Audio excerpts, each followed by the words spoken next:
So how are you preparing yourself and everything that you need to do in real estate when you're meeting a new client?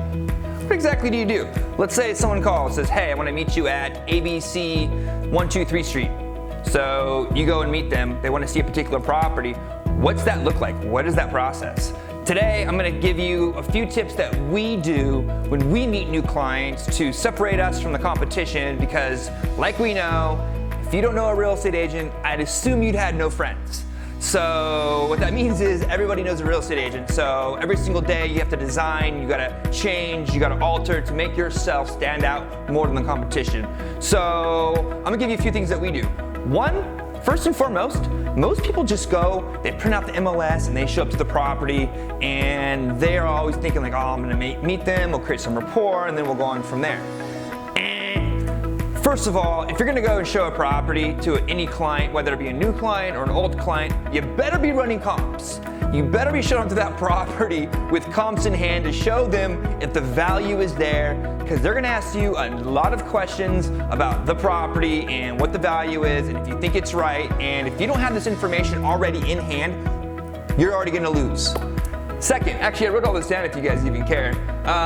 Second, don't just go with one property. If they want to see a home, a single property, go find 5 others that are very similar to the home that they're looking at. So when you're going up, you're gonna meet them, you're gonna show them the home and be like, hey, Mr. Buyer, I've got 4 others around the area.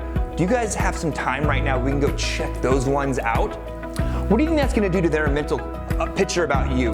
Right there, you just went up 10 extra notches, because yes, they do want to see other properties. That's why they want to see this property. So you can give them other ideas that are in the neighborhood. You're already setting yourself apart.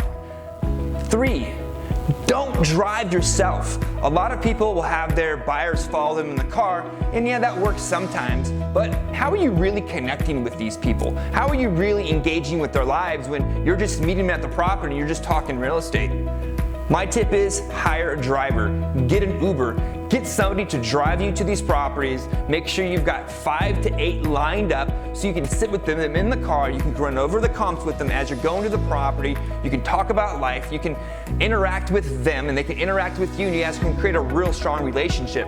And the last 2 were, get up there, you gotta get there early. If you're not getting there early and opening up the house, turning the lights on, making it really nice for them, making it presentable for them, because in their mind, they're coming in and they've got a perception in their head of what it's gonna look like. So you have to build it out for them by opening the windows, just making it really presentable. And the last one's my little trick that I always have in my back pocket is whenever I meet somebody, usually in the morning or afternoon, I'll let them know that, hey, I'm gonna stop by Starbucks on the way. What's your favorite coffee, or what's your favorite drink?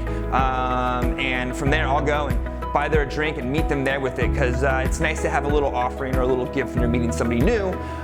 It just kind of creates a little more rapport. So if you think about it, if you can do those 5 things, think about who else is doing that. Are there a lot of agents in the market that are actually really going out and putting themselves out there and doing the hard work for these new clients? No. The answer is no. And if you're not in real estate and you're watching this, I'm sure this hasn't happened to you. So yeah, just a few small tips. There's 5 of them. So I hope this helps you. I hope this, if you're looking at your numbers and you're trying to figure out how to get to the next step, always go back and look at your routine. Always go back and see what you're doing. Always try to sharpen your edge and try to be better. And again, have a group that you can lean on and talk about, where you can go over these ideas of what's working and what's not. And we've come to find out this really works, and this helps us really engage with our clients and let them know how trustworthy we are, because ultimately we care about them and we care about their best interest, and we want to help them make the best decisions for them. So yeah. Thank you for tuning in. I hope this helped. Again, leave some comments, put some likes in there. If you guys have any questions, DM me. I'm pretty easy to find. You can Google me. You can call me any single time. But again, thank you for tuning in. Cheers.